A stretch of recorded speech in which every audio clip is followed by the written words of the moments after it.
বিহি কাইদান ফাজআলনাহুমুল আসফালিন। ইব্রাহিমের ব্যাপারে তারা ষড়যন্ত্র করলো, কৌশল অবলম্বন করলো। তারা চাইল ইব্রাহিমকে ধ্বংস করার জন্য। ইব্রাহিমের বিরুদ্ধে যত ষড়যন্ত্র করলো, সব ষড়যন্ত্র আমি আল্লাহ হালাক করে দিয়েছি, ধ্বংস করে দিয়েছি। তারাই পরাভূত হয়ে গিয়েছে, পরাজিত হয়ে গিয়েছে। আল্লাহর খলিল ইব্রাহিম যখন দেখলেন এই জাতিকে ঈমান আনানো সম্ভব না, কেউ আমার তাকে সাড়া দেয় না, কেউ ঈমান আনে না, আল্লাহর খলিল ইব্রাহিম চিন্তা করলেন এই দারুল কুফরের মধ্যে আমি থাকবো না, এখান থেকে আমি বের হয়ে চলে যাব। কেউ যেহেতু আমার কথা মানে না, সকলে মূর্তি পূজার মধ্যে লিপ্ত, এমন মুশরিকদের মাঝে আমি আর অবস্থান করাবো না। নিজের বিবি হযরতে সারাকে সাথে নিয়ে, হযরতে দাউদ আলাইহিস সালামকে সাথে নিয়ে আল্লাহর খলিল ইব্রাহিম সফর শুরু করলেন। ওয়াকালা ইন্নী যাহিবুন ইলা রাব্বি সায়াহদিন। মাত্র একটা পরীক্ষা দিয়েছেন, ঈমানের পরীক্ষা। যখন দেখলেন এই সমাজের মধ্যে আমার বসবাস করা কঠিন, নিজের ভাতিজা হযরতে দাউদ নিজের বিবি তিনজন সহ সফর করছেন ইরাক থেকে নিয়ে ইয়ামানের দিকে। সফরকালীন রাস্তায় এমন একটা কওম ছিল, এমন একজন বাদশা ছিল, জালেম এবং ব্যভিচারী ছিল বাদশা। অন্যের স্ত্রীদের প্রতি তার অনেক আগ্রহ ছিল, আসক্ত ছিল। জোর জবরদস্তি করে অন্যের স্ত্রীদেরকে সে গ্রেফতার করে তাদের সাথে অন্যায় কাজে লিপ্ত হলো। তবে যদি কারোর সাথে তার বাবার সাথে মেয়েকে দেখতো বা ভাইয়ের সাথে বোনকে দেখতো, তার উপরে আক্রমণ করতো না। স্বামীর সাথে স্ত্রীকে দেখলে স্ত্রীর উপরে আক্রমণ করতো। সফর করতেছে, প্রতিমধ্যে কোন একজন দুষ্কৃতিকারী জালেম বাদশার কাছে খবর পৌঁছে দিয়েছে, বাদশাহ এমন একজন ব্যক্তি সফর করে আপনার শহর দিয়ে অতিক্রম করছে, যার সঙ্গে তার একটা মহিলা রয়েছে, অত্যন্ত সুন্দরী রূপসী। বাদশাহ বলল, যাও তাকে গ্রেফতার করে আমার দরবারে নিয়ে আসো। হযরতে সারাকে গ্রেফতার করা হলো, ইব্রাহিমকে ধরে আনা হলো। ইব্রাহিমকে প্রশ্ন করছে, লোকটিকে, মেয়েটিকে। ইব্রাহিম আলাইহিস সালাতু ওয়াস সালাম দেখলেন এখানে আমার আপন মানুষ বলতে কেউ নাই। জালেম বাদশা থেকে আত্মরক্ষার জন্য আমার কথার মধ্যে কৌশল অবলম্বন করতে হবে। ইব্রাহিম আলাইহিস সালাতু ওয়াস সালাম বললেন, আমার সাথে যে মহিলাকে দেখছেন ইনি হলেন আমার বোন। আল্লাহর খলিল ইব্রাহিম ইশারা দিয়ে তার বিবিকে জানিয়ে দিলেন। তার বিবিকে বললেন, দেখো এমন একটা শহরের মধ্যে আমরা অবস্থান করছি, এখন যদি বলি তুমি আমার বিবি, তাহলে তোমার উপরে আক্রমণ করা হবে। আর তুমি অতীতে ফিরে যাও, এখানে সকলেই তো কাফের, তুমিও মুসলমান, আমিও মুসলমান।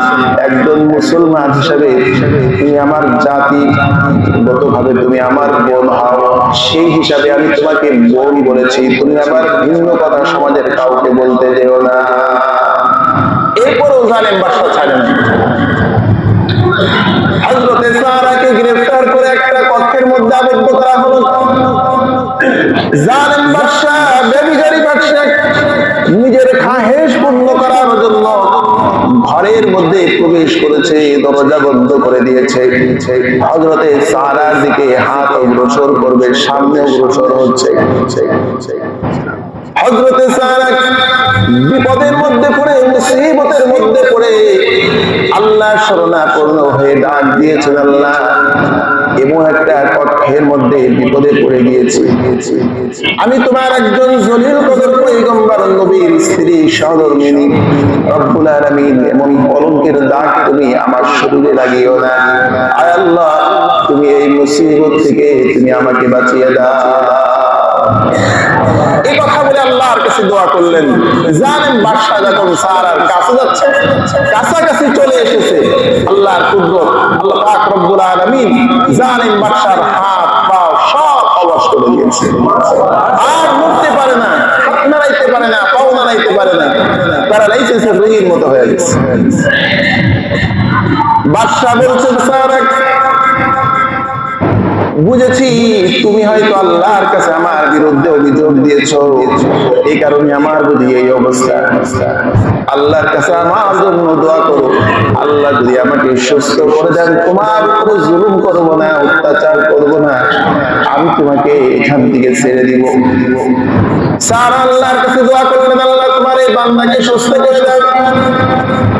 আল্লাহ পাক রব্বুল আলামিন সাথে সাথে জালেম বাদশাকে সুস্থ করে দিলেন। এরপরে আবার জালেম বাদশা তার পূর্বের চরিত্র এটা পরিবর্তন করতে পারলো না, হাত পাও আগের চেয়ে সুস্থ হয়ে গেছে, আবার ধরার জন্য চেষ্টা করেছে। স্যার আল্লাহর কাছে দোয়া করে, আল্লাহ এই জালেম বাদশার হাত থেকে তুমি আমাকে হেফাজত করো। বাদশা আবার সামনের দিকে অগ্রসর হয়, সাথে সাথে হাত পাও অবশ হয়ে যায়।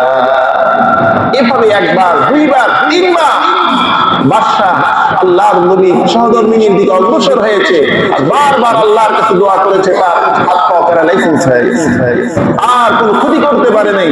শেষে বাধ্য হয়ে জালিম বাদশাহ সারাকে ছেড়ে দিলেন। আল্লাহর খলিল ইব্রাহিম আলাইহিস সালাতু ওয়াস সালাম তার বিবিকে নিয়ে, তার ভাতিজা দাউদকে নিয়ে নিরাপদ নগরীতে চলে গেলেন। হযরতে সানা বাবাও একজন বাদশা ছিলেন। উনি ওনার সফরকালীন সময় তার সেবা করার জন্য আরেকজন সেবিকা তার মেয়েকে দিয়েছিলেন, নাম ছিল হযরতে হাজেরা। এই হাজেরা সারার সেবিকা ছিলেন, খাদেমা ছিলেন। এরা যখন সফর করে নতুন দেশে গেছে, আল্লাহ খলিল ইব্রাহিম আলাইহিস সালাতু ওয়াস সালাম এমন একটা সময় আসলো যে তখন আল্লাহ নবী ইব্রাহিমের সন্তান হয়নি। বিবিকে নিয়ে একটি নতুন শহরে বসবাস করতেছেন, সন্তান নেই। ইব্রাহিম চিন্তা করলেন, আল্লাহর কাছে আমার দোয়া করা দরকার, আমার সন্তানের প্রয়োজন। আল্লাহর খলিল ইব্রাহিম আলাইহিস সালাতু ওয়াস সালাম আল্লাহ পাকের কাছে তখন দোয়া করলেন, রব্বি হাবলি মিনাস সালিহিন, আল্লাহ আপনি আমাকে একটা নেককার সন্তান দেন। সন্তান চাওয়ার সময় আমরা এই দোয়াটাকে ফলো করব। আল্লাহ পাক তো সন্তান দিবেন, আল্লাহর দেওয়ার ইচ্ছা থাকলে দিবেন। আল্লাহর কাছে দোয়া করা চাই, আল্লাহ আমার সন্তানটা যেন নেককার হয়। কিছুদিন আগে জেলার নামটাও আমি ভুলে গেছি, আপনারা হয়তো অনেকেই জিনিসটা দেখছেন। একজন বৃদ্ধ বাবা তার সন্তানের অত্যাচারে অতিষ্ঠিত হয়ে সন্তানকে তার বাবা নিজে জবাই করছে বা হত্যা করছে। মায়ের সঙ্গে খারাপ ব্যবহার করতো, সমাজের মধ্যে অনেক বিচার আসতো তার মধ্যে। এটাও সন্তান, যে সন্তান ভূমিষ্ঠ হওয়ার পরে বাবা তার অত্যাচারে অতিষ্ঠিত হয়ে বাবা সন্তানের গলায় ছুরি চালাতে চায়, বাবা সন্তানকে হত্যা করতে চায়, এমন সন্তান হওয়ার চেয়ে নিঃসন্তান থাকা তো অনেক ভালো। এই কারণে আল্লাহর খলিল ইব্রাহিম আল্লাহর কাছে দোয়া করেছেন, রব্বি হাবলি মিনাস সালিহিন, রব্বুল আলামিন আমাকে নেককার সন্তান দান করেন। এদিকে হযরতে সারা বান্দা ছিলেন, সন্তান হয় না। আল্লাহর খলিল ইব্রাহিম আলাইহিস সালাতু ওয়াস সালামের মনোবাসনার দিকে লক্ষ্য করে হযরতে সারা হাজরাকে ইব্রাহিম আলাইহিস সালাতু ওয়াস সালামের কাছে সুপর্দ করলেন। ইব্রাহিম আলাইহিস সালাতু ওয়াস সালাম হযরতে হাজরাকে বিবাহ বন্ধনে আবদ্ধ করলেন। আল্লাহ রাব্বুল আলামিন ইব্রাহিম আলাইহিস সালাতু ওয়াস সালামকে হযরতে হাজরার গর্ভে যে সন্তান দিয়েছেন, আল্লাহ তাআলা বলেন, ফাবাশশারনাহু বিগুলামিন হালিম। ইব্রাহিম সহনশীল একটি সন্তান, ধৈর্যশীল একটি সন্তান, নেককার একটি সন্তানের সুসংবাদ তোমাকে দিলাম। সুবহানাল্লাহ। আল্লাহ রাব্বুল আলামিন বলেন, ইব্রাহিম তোমার ঈমান বড় মজবুত, এই কারণে তোমার পরীক্ষাটাও হবে কঠিন, তোমার পুরস্কারটাও হবে অনেক দামি।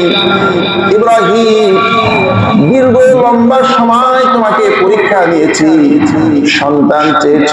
কোন কোন বর্ণনা এসেছে 80 বছর বয়সে সন্তান পেয়েছেন, কোন বর্ণনা এসেছে যখন ইব্রাহিম আলাইহিস সালাতু ওয়াস সালাম সন্তানের বাবা হয়েছেন তখন তার বয়স ছিল 120 বছর। বৃদ্ধ বয়সে লম্বা সময় পাড়ি দেওয়ার পরে ইব্রাহিম যখন সন্তানের বাবা হয়েছেন, যারা বিবাহ করার সাথে সাথে সন্তানের বাবা হন সন্তানের প্রতি তাদের মায়া অনেক, আর যারা বিবাহ করার পরে সন্তানের বাবা হতে পারে না 10 বছর 15 বছর 20 বছর পরে সন্তানের বাবা হন, এবং সন্তানের প্রতি আগ্রহ কম থাকে না বেশি থাকে। আল্লাহ খলিল ইব্রাহিম 120 বছর বয়সে বৃদ্ধ বয়সে সন্তানের বাবা হয়েছেন। সন্তানের প্রতি এত মহব্বত এত মায়া, বারবার সন্তানকে কোলে নেয় চুমা খায়, সন্তানের প্রতি ভালোবাসা জাহির করে। আল্লাহ রাব্বুল আলামিন বলেন ইব্রাহিম আমি আবার তোমাকে পরীক্ষা নিয়ে দেখব, এত বছর পরে সন্তান দিয়েছি, সন্তানের ভালোবাসায় ইব্রাহিম তুমি আমাকে ভুলে গেছো কিনা। এই জন্য আল্লাহ রাব্বুল আলামিন ওহীর মাধ্যমে ইব্রাহিম আলাইহিস সালাতু ওয়াস সালামকে আবার পরীক্ষা নিলেন। হযরত ইব্রাহিম আলাইহিস সালাতু ওয়াস সালামকে নির্দেশ দিলেন ইব্রাহিম আমি তোমাকে যে সন্তান দিয়েছি সন্তান সহ সন্তানের মাকে সহ তুমি তোমার বাড়ি থেকে বহু দূরে তাদেরকে রেখে আসো, তাদের থেকে তুমি জুদা হয়ে যাও। আল্লাহর খলিল ইব্রাহিম হযরতে হাজেরাকে হযরত ইসমাঈলকে সাথে নিয়ে সফর করছেন, লম্বা সফর করে মক্কাতুল মুকাররমা তখন জনমানবহীন একটি এলাকা ছিল, মানুষ ছিল না, পানির ব্যবস্থা ছিল না, ঘর বাড়ি ছিল না, মরুময় মরুভূমির মধ্যে আল্লাহর ইশারায় হযরত জিবরিল আমিন বললেন আল্লাহর খলিল ইব্রাহিম এখানে আপনার সন্তান আপনার বিবিকে আপনি রেখে আর এখানে অবস্থান করবেন না, দেরি করবেন না, যেখান থেকে শেষের নিষেধিকে আবার ফিরে চলে যায়। সন্তানকে রেখলেন, বিবিকে রেখে সন্তানকে রেখে আল্লাহর খলিল ইব্রাহিম ফিরে যাচ্ছেন। পিছন দিক দিয়ে হাজরা ডাক দিয়ে বলেন স্বামী আমার আপনি তো এমন মরুময় একটি জনমানবহীন এলাকার মধ্যে আমাদেরকে রেখে যাওয়ার মতো মানুষ না। আমি জানতে চাই আপনি কি নিজের ইচ্ছায় রাখছেন নাকি আল্লাহ রাব্বুল আলামিনের ইশারায় তার নির্দেশে আমাদেরকে এখানে রেখে যান। হযরত ইব্রাহিম বলেন হাজরা আমি এখানে তোমাকে তোমার সন্তানকে আমি আল্লাহর নির্দেশে এই মরুময় উদ্যানে রেখে গেলাম। হযরত হাজরা বলেন যে আল্লাহ আমাদেরকে এখানে রাখার জন্য আদেশ করেছেন, যদিও আপনি থাকবেন না এখানে আমাদের দেখাশোনা করার জন্য আমাদের আল্লাহ যথেষ্ট হয়ে যাবে। আল্লাহু আকবার বলেন।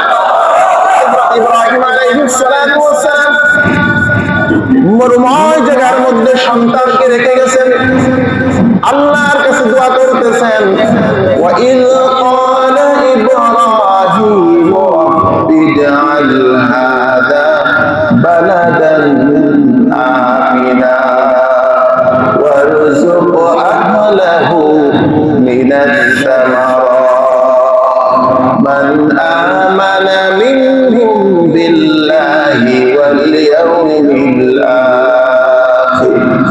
ইব্রাহিম আল্লাহর কাছে দোয়া করলেন আল্লাহ সন্তান রেখে গেলাম, বিবি রেখে গেলাম, এমন একটা জায়গায় রাখলাম যেখানে কোনো মানুষ নাই, ঘর বাড়ি নাই, গাছপালা নাই, পানির ব্যবস্থা নাই।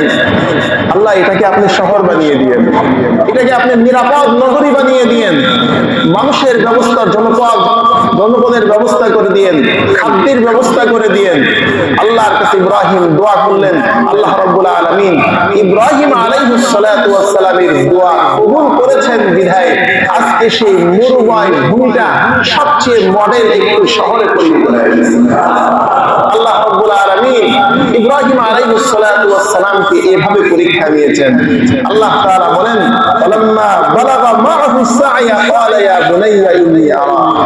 যখন ইব্রাহিমের সন্তান একটু বাবার কাজে হেল্প করার সহযোগিতা করার বয়সে উপনীত হয়েছে, ইব্রাহিমকে বললেন যাও এখন তোমার সন্তানের কাছে যাও। দীর্ঘদিন পরে আবার সন্তানের কাছে আসলেন, বাবার সাথে সন্তানের সাথে দেখা। শৈশবে সন্তানকে আদর করতে পারে নাই, তাফসীরের কিতাবের মধ্যে এসেছে তখন হযরত ইসমাঈলের বয়স ছিল 13 বছর। সন্তানকে আবার কাছে নেয়, আদর করে, ভালোবাসা প্রদর্শন করে, প্রকাশ করে। আল্লাহ পাক রব্বুল আলামিন বলেন, ইব্রাহিম আমি আবার দেখতে চাই সন্তান তুই কি আমাকে ভুলে গেলে কিনা।